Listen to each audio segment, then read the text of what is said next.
Welcome to the Gaudium et Spes podcast, where every other week we bring you Catholic teachings and stories of faith from people throughout the Diocese of Pensacola-Tallahassee. Now, here are your hosts, Susanne McNinch and Chez Filippini. Hello, everyone, and welcome to another episode of the Gaudium et Spes podcast. As you can see on the screen today, it's a little different. We've got Ken and Maria Schaefer from St. Dominic Parish joining us today for an incredible podcast to talk about striving for the best marriage ever.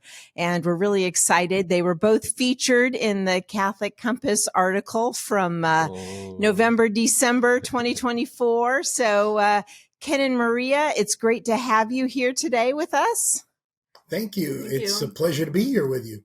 Very good. And as always, if you haven't, please check out our last episode with Bishop Bill, where he talks about Jubilee of 2025, and it's a Jubilee of hope. So it's a great episode. So please check in. But Chez, excited to be here today. And Ken and Maria, this is going to be incredible. Yeah, this is fun. Ken and Maria, selfishly, we've known each other for a while. It's kind of like having your buddies on the podcast. So it's pretty cool to have you guys, even from afar, with crazy schedules. We couldn't arrange it for an in-person, but it's good to leverage the power of technology. And yes, the Jubilee 2025, just a quick plug real quick, guys. People are hungry for this. And the communications@ptdiocese.org email, we've had a lot of just inquiries like, how can I participate? What are the station churches? How do I get the plenary indulgence? So if you just go to our homepage, ptdiocese.org, that is the banner. You can find out how to participate here in the diocese. Go on pilgrimage even. There's a few opportunities to go to Rome with parishes in our diocese. St. John's and St. Dominic are actually leading a pilgrimage in April. So anyhow, exciting times. Ken and Maria, before I keep going on and on and on, as we talked about before the show, the first thing we do on the podcast is we always do the first line of the document we're named after, Gaudium et Spes, which goes, the joys, the hopes, the griefs and anxieties of the men of this age, especially those who are poor or in any way afflicted. These are the joys, the hopes, the griefs and anxieties of the followers of Christ. So Ken, Maria, we have you on the show because you're followers of Christ. We just got out of the holiday season. Anything striking you? Joys, hopes, griefs, anxieties from your own lives? We have a lot of in our plates now, and so that it gives us hope and it gives us anxiety all together. We are planning for a great year. Hopefully, planting a lot of marriage ministry around the state, and so we are very excited about it. We can try to help couples and strive for their best. So we are very excited about it. So we just need to pray that we have God, the Holy Spirit, and everybody with us, so they can keep going with the goals that we have set for this year. Along with the strength and the health to keep this going. We have been given the grace by the people that we work with to begin working with throughout all of the Catholic churches in the state of Florida. So it's a little bit of a different mission set this year for us, trying to get marriage ministries started across the state. So we are happy. So, by the way, that also gives us more time within the diocese. So, Love it. We're going to hear all about it. And Maria, you just came back. You were back down home for a little bit of time over the holidays in Colombia for a little bit. Got some family time. Yes. I usually go once or twice a year, and all my family is over there in Colombia, and we have a big family. So we enjoy, at the end of the year, getting everybody together. So it's very special time for us. And also, I have my mom who is 90. He's going to be 91 now in February. Wow. So I am the only daughter. So I think we have a different bond there. So I just feel that I need to be more close to her and visit her more and see what is her needs and see how can we help her during this time. Yeah. So I love going there, and but I love doing this ministry too. So and kind of, my heart is in two places. It's a little bit hard, but we do what we can, and with the grace of God, we can do it. But who knows? We may be able to do this in Colombia as well. And just for the record, Maria is the only daughter. She's got 4 brothers. And as you guys, I'm sure know, only a daughter can take care of mom. Beautiful. They do a good job. But Credit again. Come on. Thank you. Susanne, what's going on with you? Yeah. Well, I'm sure a lot of our listeners are excited because Notre Dame is in the final playoff. But, I got to give a shout out. Our CFO is an alum and a huge fan, and so is our bishop. And so, yes, lots of good things going on. But I just want to say from a personal note, Chez, I know you've been through a lot this holiday season and into the new year. And I just want to say what a blessing it's been to, spend some of these very personal moments with you and your family. And our thoughts and prayers continue to be with you. I appreciate that. Yeah, I mentioned in previous episodes, my father was ailing. Unfortunately, on New Year's Day, he passed away. It was a short kind of end of things, but as I've said many, many times, it's been beautiful. First of all, the ministry of our priest, Father Jack Campbell especially, was incredible throughout the whole last few weeks. The beauty of hospice care, the beauty of a dignified, prepared, surrounded by friends and families end is something that is just irreplaceable in life, and something my mom and I especially we're super grateful for. So I appreciate it. Everyone at the pastoral center has been amazing. Getting cards, people already setting aside mass times all throughout the year to pray for my dad. The word beautiful is overused, but even the funeral liturgy was just like, it was awesome. Like, it was sad, it was hard, but it was still like, it's great to be a Christian. It really is so good to be a Christian. Yeah.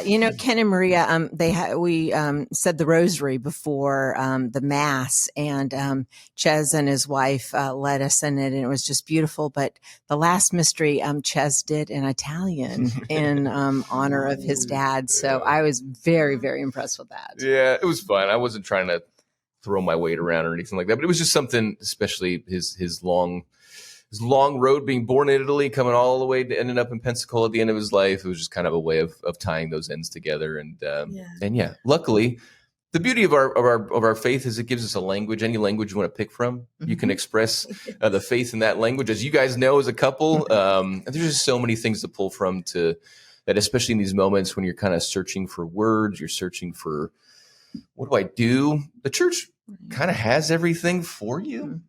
Everything, anything, any remembrance, any kind of way you want to honor a person, any prayers you want to offer. It's like 2,000 years is on hand for you. And if there's anybody who's an expert in this transition from life into death, it's us. So, and not just life into death, but into eternal life. So thank you, Susanne. Amen. Thank you guys. Yes. I know, it was, for those of you listening, I appreciate your prayers a lot too. And please keep praying for him. Henry Filippini, Enrico Filippini. I have hope, but a prayer never hurts. So, well, anyhow, guys, we want to get into the meat and potatoes of our episode here. Susanne, you want to kick us off? So Ken and Maria, I know we've read the article from the Compass, but it didn't tell us a lot of it about the two of you and where you're from, your upbringing, and then what brought you together as a couple. So either one of you can start off. Maria, why don't you tell us a little bit about yourself? Where did you grow up? And tell us a little bit about your faith journey as well. Okay. I am original from Colombia, and I am a graphic designer. That's what I study. And I just came after my university, I came to the States to finish my school. And I stay here, and then in that process, I met Ken, and so we just, kind of in a year. It was very soon that we just got married. It was very exciting. We met in a meditation group. It was, we were kind of looking for our spiritual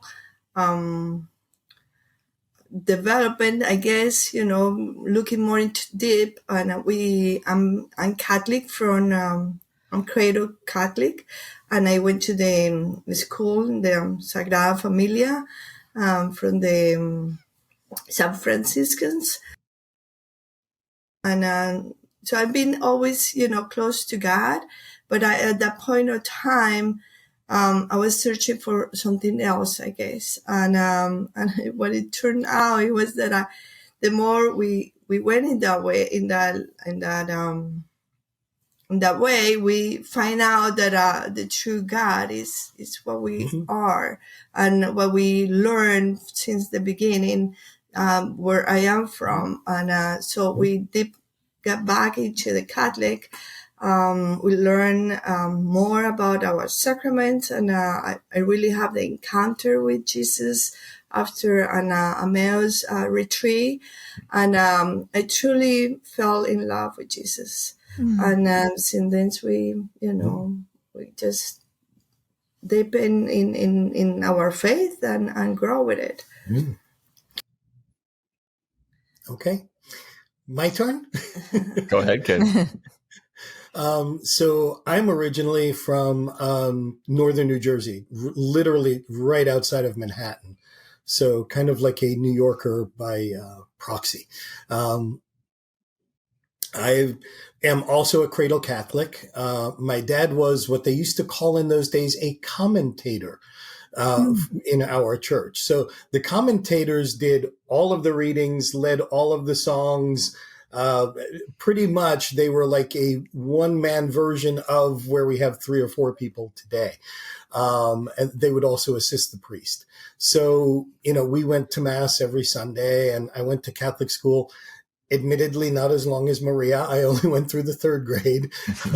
We had some issues with our local school, but never really lost the faith. My background, I'll come back to my faith in just a second. I guess my background is very varied. Chez, you know this already. I've been everything from a professional musician from the time I was 13, 14 years old, to my main background was as an electrical engineer, mostly in electronic engineering, heading IT operations. I've done an awful lot. So it was a very cool corporate background. And then I got into executive coaching and consulting for organizations, helping teams build, which helps us a lot in what we're doing now. Which is why I bring that up. As far as my faith journey, in full candor, I was married before, and have an older child, for various reasons that we won't get into in this show. That did not work out. And, quite honestly, I never wanted a relationship again in my life, ever. And then I met this lady, as you said, at a meditation group. I was also in that new age stage, quote unquote, of looking and trying to figure out, is there more, not realizing the more was inside me all the while. I met Maria in that meditation group. And the funny thing is, from the guy who did not want to ever have a relationship, within 9 months of dating, actually 2 days short of 9 months of dating, we were married. And, this March we will be married for 25 years. Oh. So you can never say never. You don't know what God has in store for you in your life. And as Maria said, Maria went on her Emmaus walk first, and then convinced me that I should go on one, but would not tell me anything about it, as is typical for Emmaus. You're not supposed to share. And it took, over a year to find an English, because we were in South Florida, tons of Spanish Emmauses, which I could understand, but I really wanted one in English. So it took about a year. But on that Emmaus walk, as Maria said, that was like the deep encounter with Jesus, a truly personal, one-on-one deep encounter with Jesus that changed everything. And from that moment on, the two of us, we were moving more, more and more in our Catholic faith, but that really just cemented it for us, and we got very involved in our local parish down there. Shout out to St. John the 23rd in Miramar. And it was, Father Ernest, and he was amazing. In fact, once we were able to get married in the Catholic Church, because I had to go through an annulment process, we went back down to that church to get married by our then parish priest, who is working very hard to put that together for us. Yeah. Perfect. So that's it. So. Beautiful. Yeah, love it. Yeah, it was Well, beautiful. You guys eventually ended up here. Remind me again, you guys moved up to Panama City in 2015. Right. Okay. So just about 10 years ago, my folks had a little piece of land out here since the mid 50s. My dad bought a little piece of land sight unseen through the New York Times ad. And we used to come down every year or so to pay homage to this little plot of land that he was one day going to build a home on and retire to. But in those days, guys, Panama City Beach was literally the middle of nowhere. Wow. But anyway, it ended up, that in 2015, actually, Maria was the first one to notice it. My folks were getting older. They were in need of help. My dad had already had Alzheimer's. My mom was almost 90 and caring for him. So Maria said, there's really nothing holding us back here in South Florida.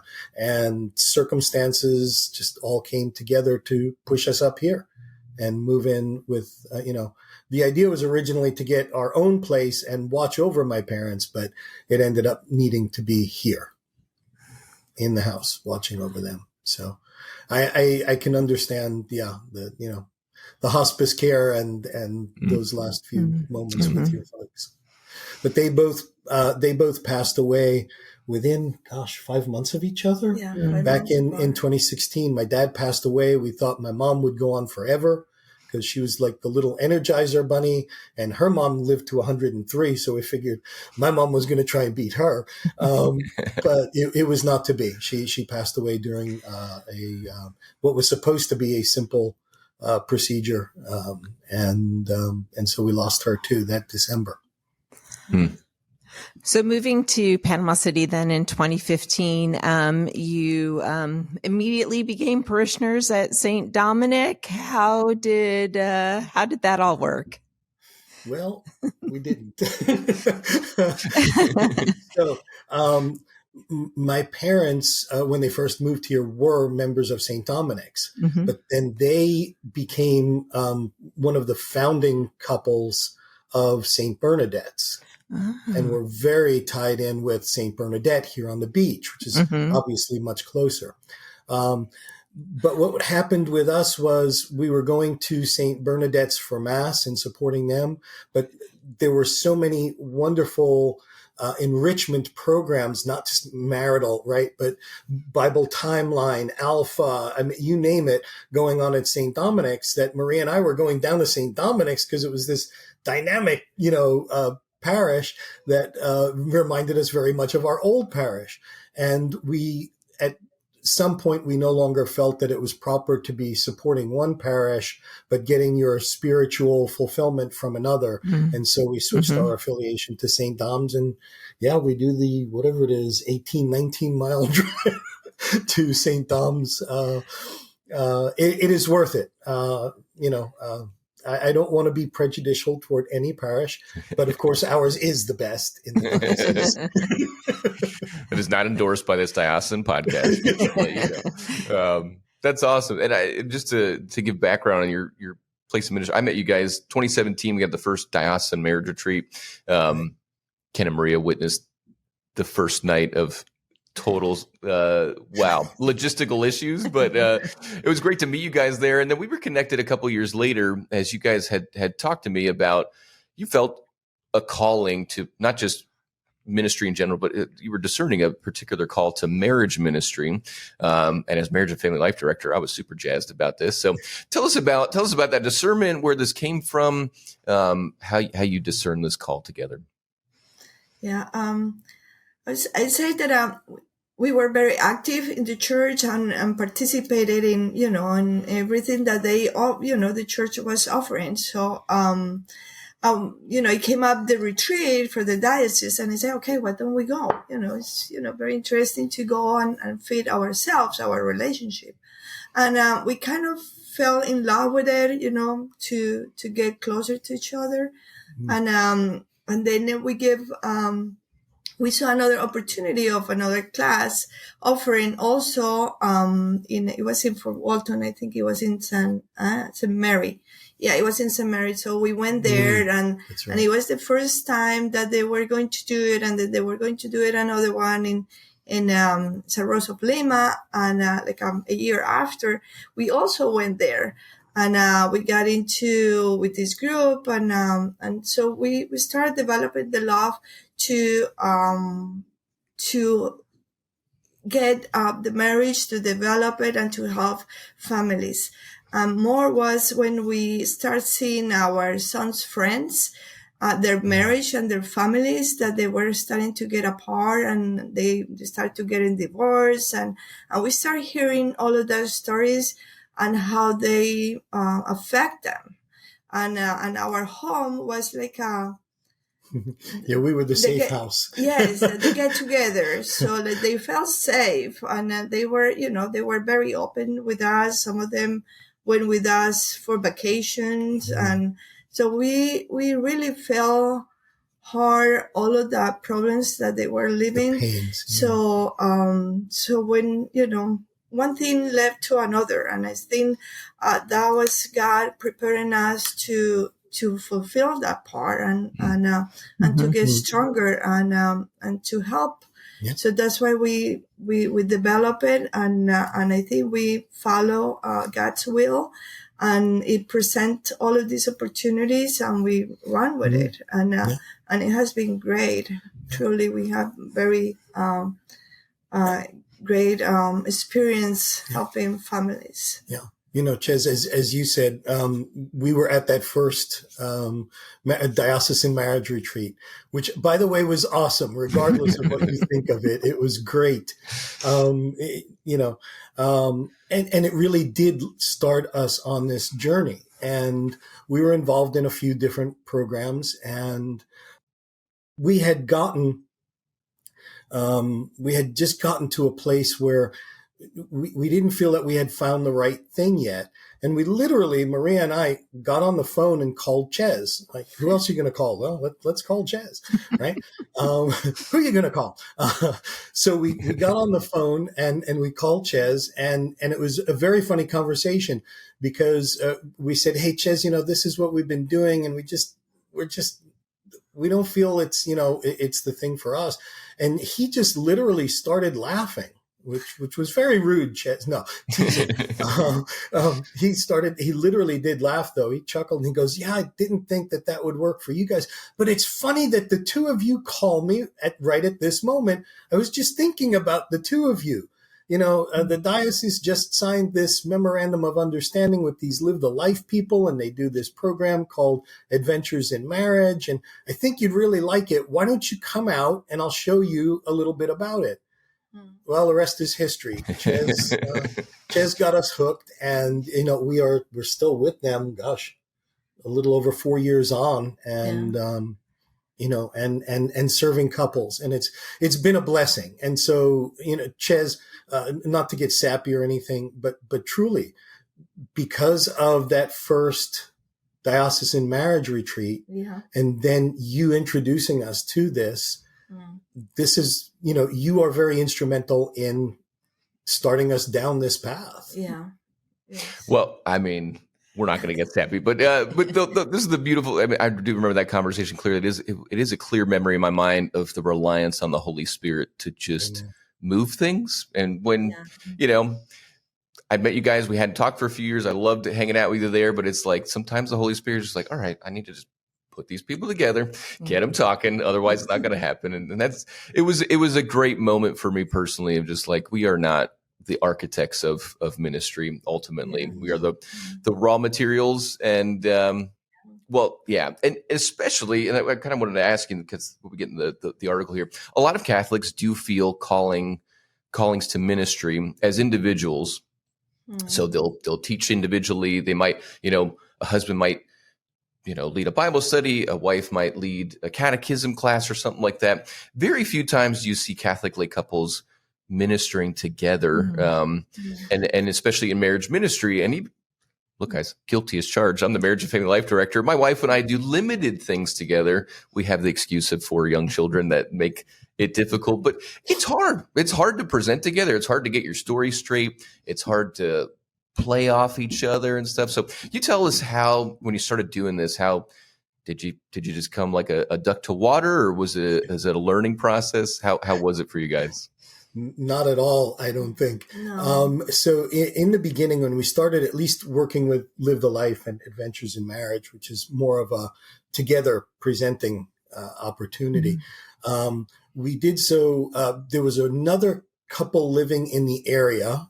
Shout out to Raquel and Chad Tripp, an awesome couple who were very similar to us. So she was from Ecuador, right next to Colombia, and Chad was, another, as they say, gringo, right? And so we got along with them very well. But the first few Adventures in Marriage, we literally coached for them. And so the process was not like really the two of us initially, but the two of us learning. But once we started doing it, did we take it to it like ducks to water? I mean, I have a background in speaking, so I'm comfortable, in front of people. That part didn't bother me. That is not true for Maria. Yeah. But I got to tell you, this is one heck of a presenter in Spanish. She is amazing. We have different styles. We are different, we have different personalities. Yeah, And, but I think that those play off each other. Yeah. And I think it have worked with us because we like to be together. We enjoyed everything together. We go out to shop together. That's rare. I don't know if it's, I don't know. It is what it is. We enjoy being together. We go everywhere together. Is rare when I am going alone doing some shopping or Ken going somewhere by himself. It's like rare, like when he goes to his mem group, I prefer to go maybe to church and go to adoration. You know what I mean? He's doing his stuff and I can do something else, but we are not that far. And so that wasn't difficult for us to be together doing this presentation. For the presentation, Ken does the English part and I do the Spanish. And, he's very good presenting and he has a different style than me. So I don't know, I enjoy seeing him and I don't think that, I can do a good job presenting in English because it's my second language. So I won't be that natural and I will miss a lot of words and a lot of stuff that is important. But we both jump in on each other in either language. And that's what's important. I think what's really cool is we let each other be, the quote unquote, the star or the leader, whoever's language it is. And yet, if we see like something is not being mentioned or, maybe something else, the other one will jump in and it's not done in a like, oh, so, you're jumping in, it's done in a welcoming, warm way. And it comes across as though, oh yeah, that was planned. It probably wasn't, to be honest with you, but we know each other and the material well enough where we can just do that and jump in and feel comfortable.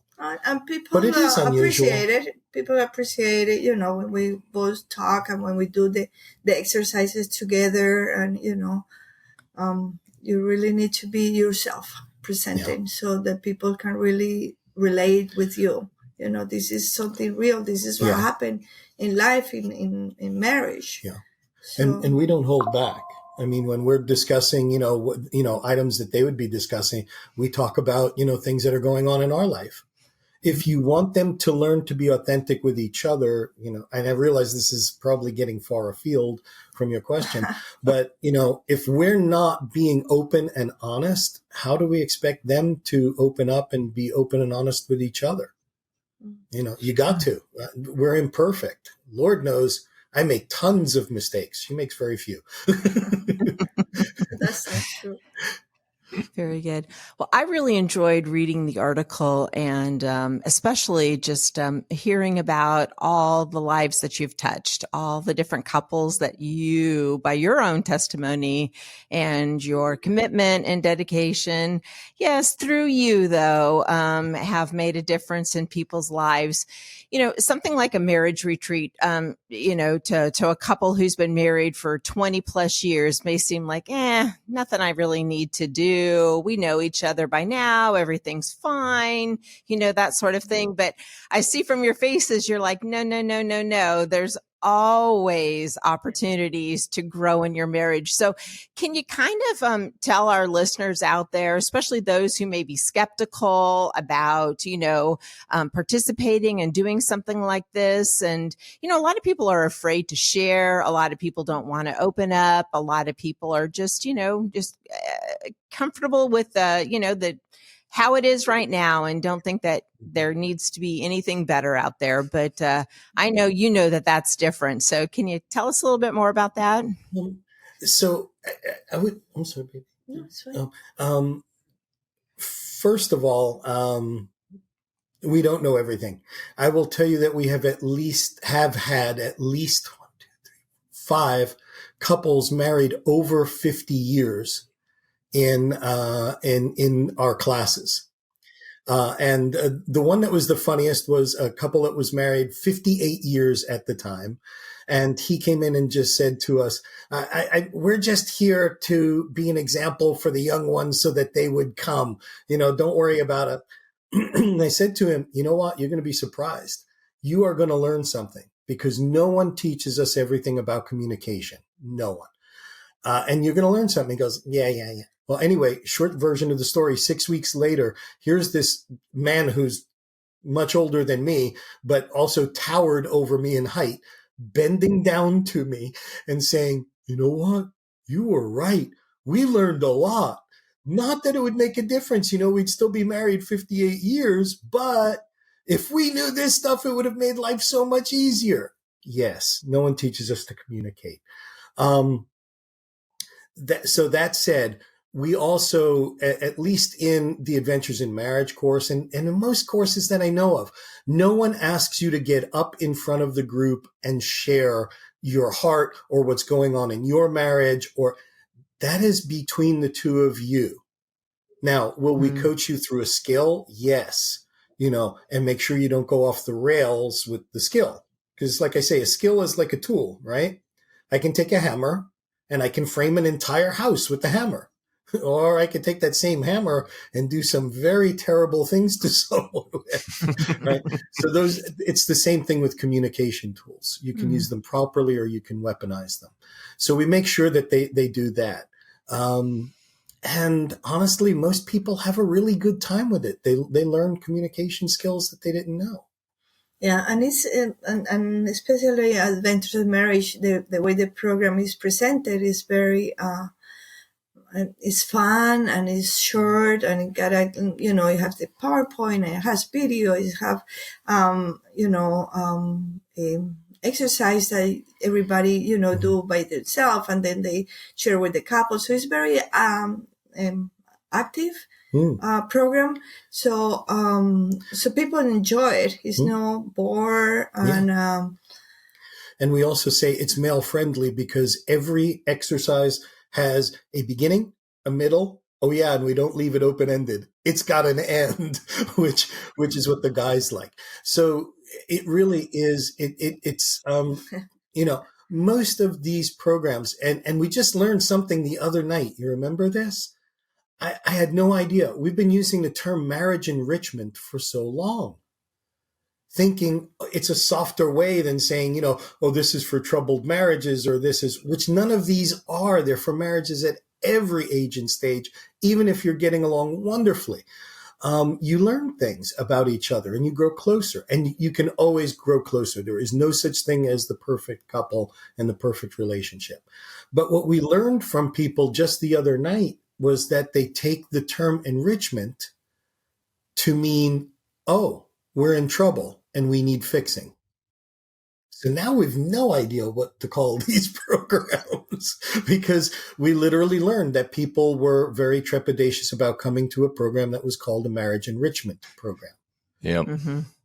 This is something, Susanne, we've insider baseball. We've talked about a million times. It's a curse in marriage ministry world. You're just like, what do you call this? Because people always think if we go and people find out, it'll indicate that there's something deficient in our marriage, that there's something lacking, or we're in trouble or something like that. Ken and Maria live the life, are so great about trying to break that stigma.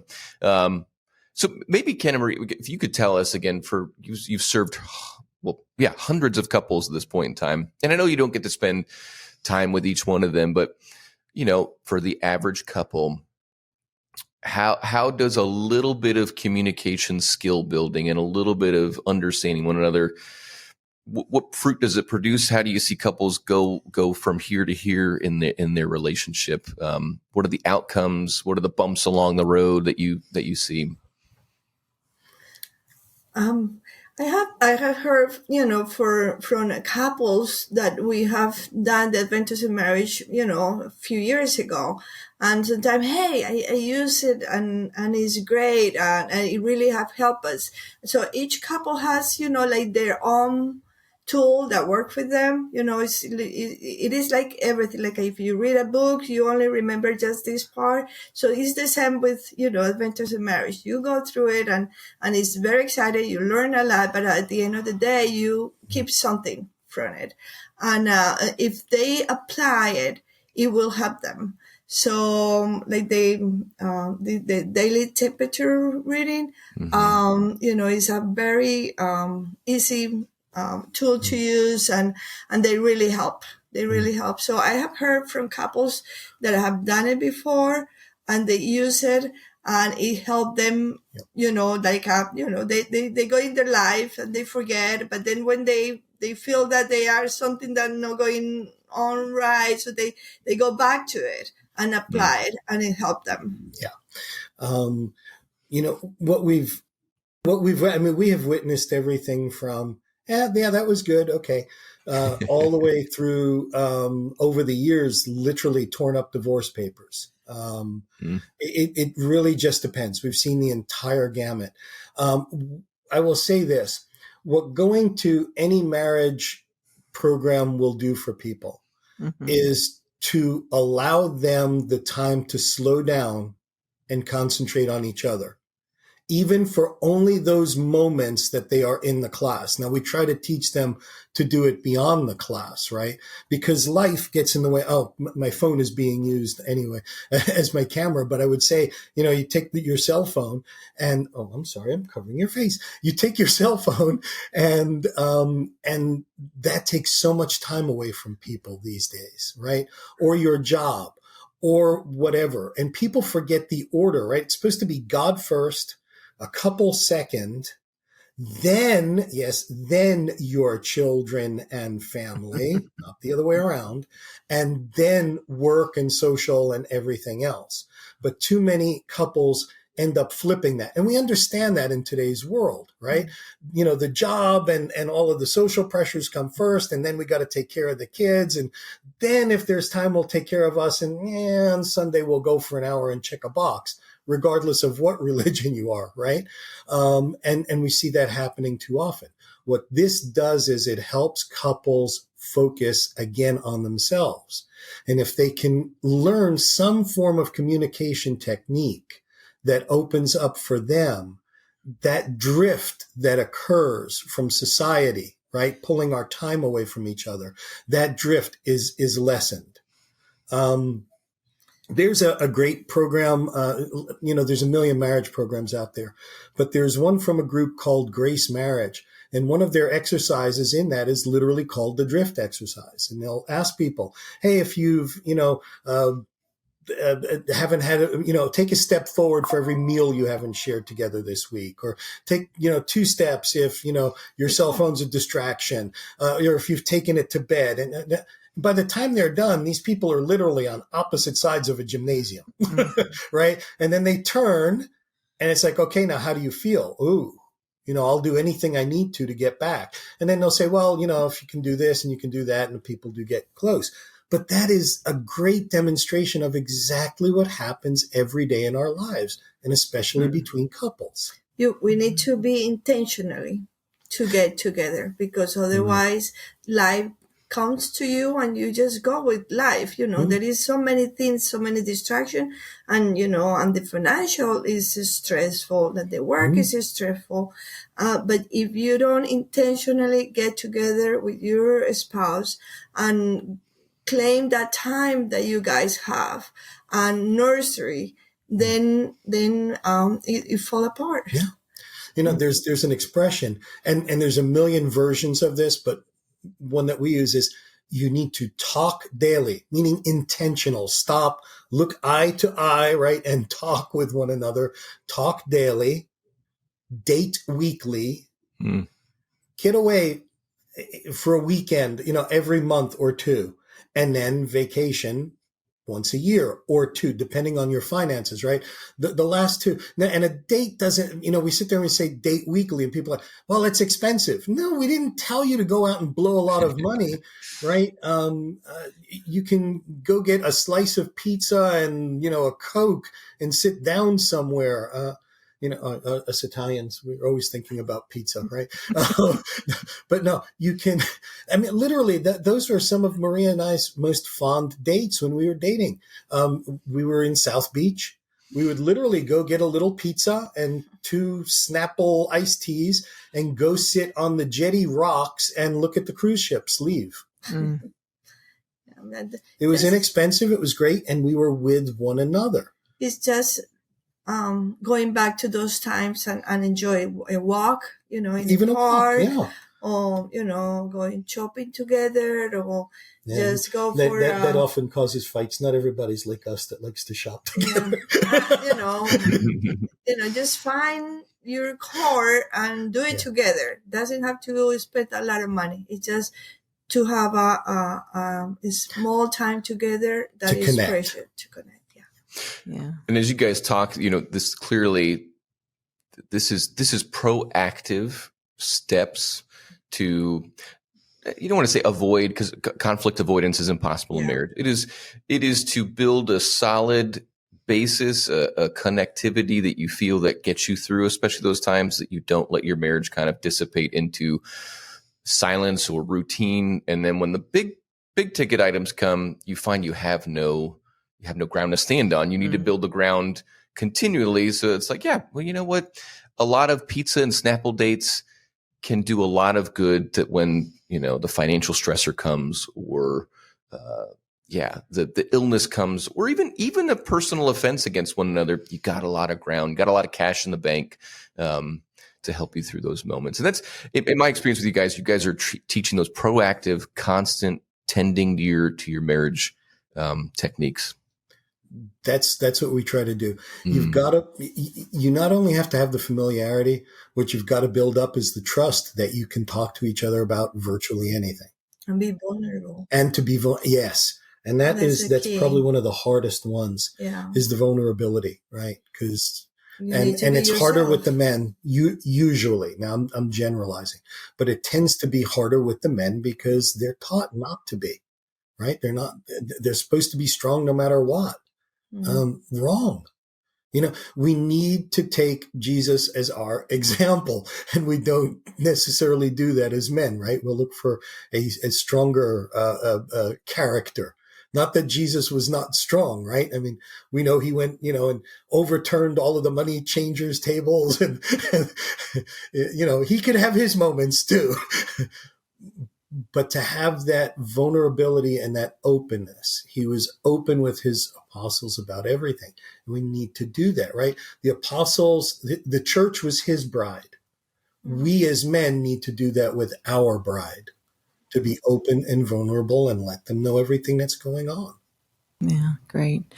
Well, you gave us a little teaser at the very beginning of what's next for the two of you and what you're doing. So can you tell us a little bit about what 2025 is going to look like for you as a couple? I know you're celebrating your 25th Jubilee this year, so that's fantastic. And but I know you're going out because there's more lives that you need to change and affect. And the Holy Spirit, I know, is working through you. So tell us a little bit about that. Well, I think we've been blessed in that we work with a lot of really, really great people. We do. In fact, the end of this month, next Friday, not this Friday, but next Friday, we will be in Texarkana, Arkansas, or Texas, depending on where we're sleeping. Or anyway, very strange town. But we'll be out there to do a large Catholic Adventures in Marriage, a specific Catholic version of Adventures in Marriage. So we have the 2025 for us is going to basically expand what we've been doing. So it's taking these programs, not only, we started in Bay County, then we were given the grace last year with, the Best Marriage Ever program to be able to go diocesan wide. And now, we have been given the grace to try to work with Catholic churches throughout the state of Florida, because technically Maria and I are the only Catholic people in the Live the Life organization, the people that put on Adventures in Marriage and the Best Marriage Ever. And as such, we have said, we have seen, or at least it's our feeling, that Catholic churches are not being ministered to in the way that others are. And that's natural, right? We all feel a comfort level with our churches or similar churches, right? And everybody kind of has this idea that Catholics are these weird people that are totally different and do all these odd things, right? Until we talk enough with our Protestant brothers and sisters and they realize, oh, y'all believe in that too? And you believe in that too? Really?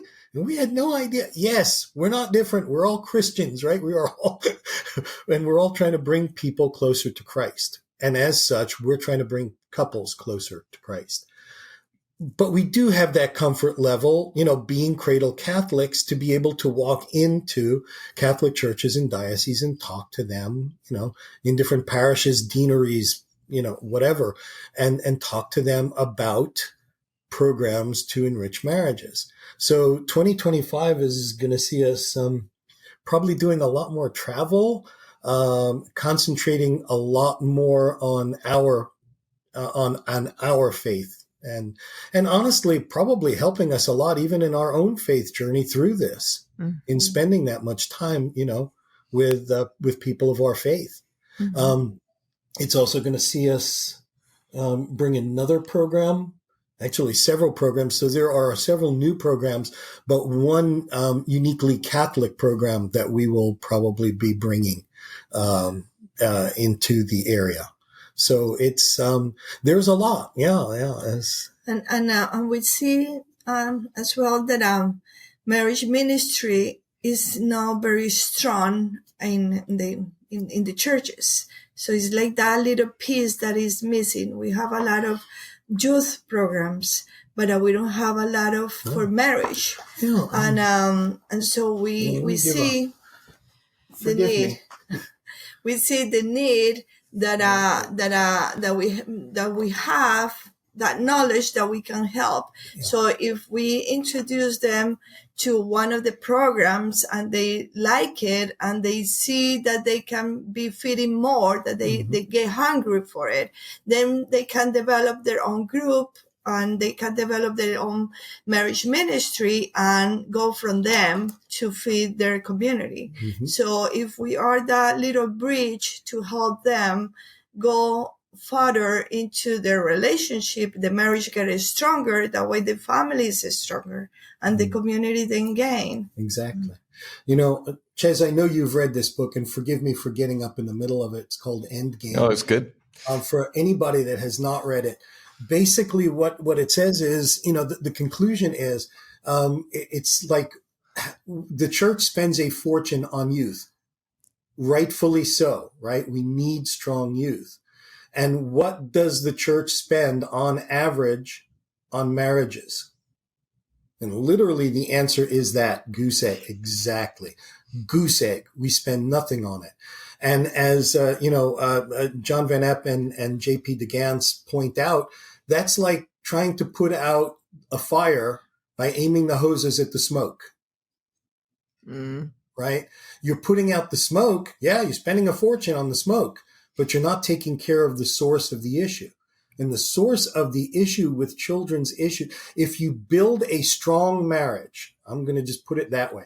If you build a strong marriage, you are giving children the foundation they need to have a happy, well-adjusted life, to do very well in school, and proven, right, have a much closer connection to their faith because they model what their parents do, not what they are told. So you need to build strong relationships that they will model themselves in the future. That's really the whole idea. That's why we do what we do. We saw the pain from those children that would come here. We still know some of those kids, and we see what happens to their lives. And it is horrible. Parents get over divorce. They do. Eventually they move on. They find somebody, or they find a group of friends, whatever. And it is the kids who suffer and take that on. And honestly, generationally. Yeah. Right? Children of divorced parents end up married 2 and 3 times or more. Yeah. And that's sad. That's sobering. See, we just want strong marriages and families. Yeah. That's our passion. It speaks to the need, exactly, though. And this is kind of, these couples like you, we build the scaffolding, and there's a million things that, as a church, we wish we were reaching out more and stuff like that. But honestly, it takes people like Ken and Maria who are just like, here I am. Send me, teach me. And God bless you guys for the missionary spirit you have. And just, if you have not read the article in the Compass, guys, you'll get a bit of the scope of how many couples they touched, how many parishes they touched in our diocese, what they're going to be expanding out to throughout the course of this year.